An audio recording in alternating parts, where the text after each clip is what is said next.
گو الله پاکی نامه. سلام پر شما بلوچ مردم و بلوچ راج و بلوچ کامه. مروچی کهنه بطلی شعری بطلی بلوچی زبانش میں حضور پیش بید و امیدی که شما عزیزان و فرهنگ دوستان و زبان دوستان زبان بلوچی پسند ببید.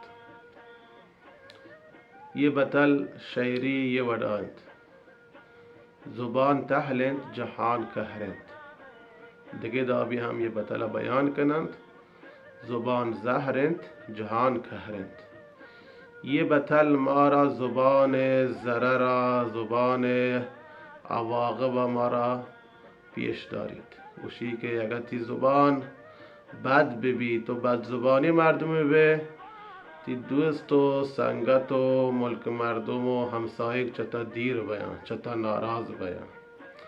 زبان زهرند جهان کهرند تگو بد زبانیا وتیگا جهان مردمان چوتا دیر کنه.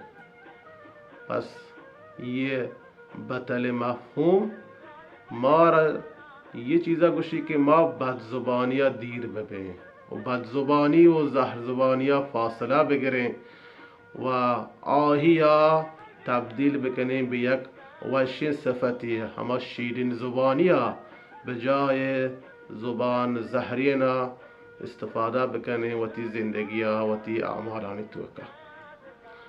و ادبیات فارسی توکا ہم یہ بطل مٹ ہم در کپگ بیت گجران یا فارسان یہ دعوی گوشند که زبان سرخ سر سبز میدهد برباد و حقیقت هنچه مردم گو زبانا هم تو پوت دشمن در بگیجی و هم گو زبانا تو انتیم پوت دوست و برات و عزیز در بگیجید. امیدی که شما چه همه دومی گروه هبه که پوت گوتی زبانا دوست و عزیز در بگیجید. الله میاره.